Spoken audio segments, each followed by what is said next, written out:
Authentication report निकालनी है, that is कितने लोगों का केवाईसी हुआ है, कितने लोगों का पेंडिंग है, किस डिस्ट्रीब्यूटर का कितना परसेंटेज हुआ है, कितना परसेंटेज पेंडिंग है, किस डिस्ट्रीब्यूटर का कितना आधार ऑथेंटिकेशन हुआ है, कितने लोगों का, कितने कंज्यूमर्स का और कितने कंज्यूमर्स का पेंडिंग है। तो सबसे पहले बीआई रिपोर्ट में जाएंगे, बिजनेस इंटेलिजेंस रिपोर्ट में जाएंगे। उसके बाद हम जाएंगे एलपीजी मॉनिटरिंग रिपोर्ट में। एलपीजी मॉनिटरिंग रिपोर्ट में हम जाएंगे। उसके बाद एलपीजी मॉनिटरिंग रिपोर्ट एक बार ओपन हो जाए, फिर हम आधार ऑथेंटिकेशन में जाएंगे।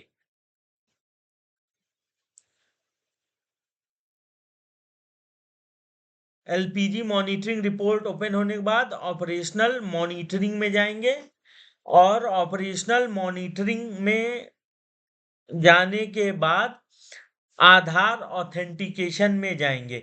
एलपीजी मॉनिटरिंग रिपोर्ट पहला, दूसरा ऑपरेशनल मॉनिटरिंग रिपोर्ट, तीसरा आधार ऑथेंटिकेशन में जाएंगे। अब आधार ऑथेंटिकेशन में जाने के बाद डेट हम एक दिन पुरानी लेंगे और ओके करेंगे। उसके बाद हम, ये हमारे ही एरिया का दिखाएगा, तो यहाँ पे हम अप्लाई कर देंगे एक दिन पुराना। ये प्रोसेसिंग में थोड़ा टाइम लेता है, सर्च करने में।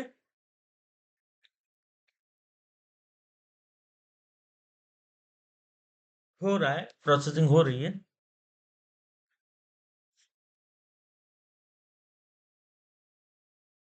जैसे होगा तुरंत नीचे दिख जाएगा और हम लोग इसको एक्सपोर्ट कर लेंगे सीएसवी फॉर्म में। उसके बाद हम पाइवट टेबल लगाएंगे। ये आ गया। अब हम एक्सपोर्ट पे गए, डेटा में गए, सीएसवी में चले गए, तो ये डाउनलोड हो रही है। जैसे ही डाउनलोड हो जाएगी हम इसको पाइवट लगाएंगे।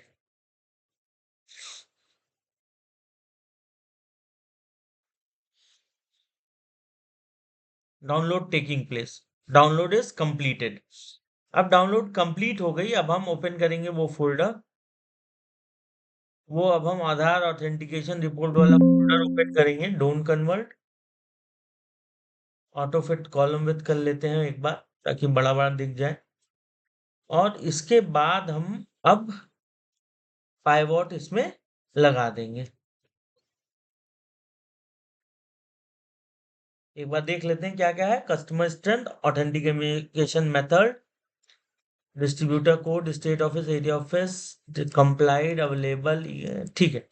तो अब हम इसमें क्या करेंगे, पूरी रिपोर्ट में इंसर्ट करेंगे क्या, पाइवट टेबल।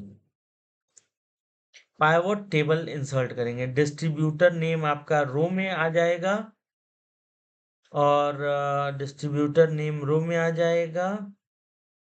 कॉलम में आएगा आपका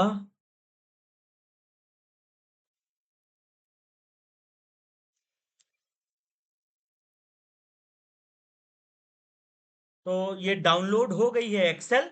अब हम एक्सेल में पाइवट टेबल लगाएंगे। ये आपकी एक्सेल है, एक्सेल में पाइवट टेबल लगाएंगे। पाइवट टेबल में क्या करेंगे कि डिस्ट्रीब्यूटर नेम रो में लेंगे, ऑथेंटिकेशन मेथड को आपका कॉलम में लेंगे, और कस्टमर स्ट्रेंथ को वैल्यूज में लेंगे। ये आपका आ गया। अब इसमें हमें क्या करना है, इसमें हम सिंपल करेंगे, कॉपी करके पेस्ट स्पेशल कर लेंगे। पेस्ट स्पेशल करके ऑटो फिट कॉलम विथ कर लेंगे। अब इसमें हमें इन चारों को जोड़ना है, biometric face plus biometric finger plus biometric fingerprint plus biometric iris. ये जुड़ेगा, ये बनाएगा टोटल कितना बायोमेट्रिक आपका हुआ है। तो एंटर मारते हैं, इतना हुआ है इन डिस्ट्रीब्यूटर का। टोटल स्ट्रेंथ कितनी है, ये। कितना बाकी है, दिस माइनस दिस। कितना परसेंटेज हुआ है, दिस अपॉन टोटल इंटू 100। इसको हम 2 डिजिट में कर देते हैं, या 2 डिजिट में मोटा मोटा कर देते हैं, तो इतना परसेंट हुआ है। तो ये पहले डिस्ट्रीब्यूटर का है। अब यही हम ड्रैग एंड डाउन करेंगे तो सभी डिस्ट्रीब्यूटर का निकल आएगा। तो ये मोटा-मोटा एक खाँचा बन गया, जो कि पूरा ई-केवाईसी अपने डिस्ट्रिक्ट का बता दे रहा है कि किसका कितना प्रतिशत ई-केवाईसी है। इससे हमें निकल गया, यहाँ पे लिख देंगे e-KYC done, e-KYC pending, percentage. ये करके आप अपना ऑटोफिट कॉलम विथ कर दीजिए ताकि दिखने लगे। ये मेन है पूरा कि किसका कितना हुआ है, किसका कितना बाकी है, किसका कितना पेंडिंग है। तो हमें इसी पे ई-केवाईसी पेंडिंग वाले पे वर्क करना है। Thank you.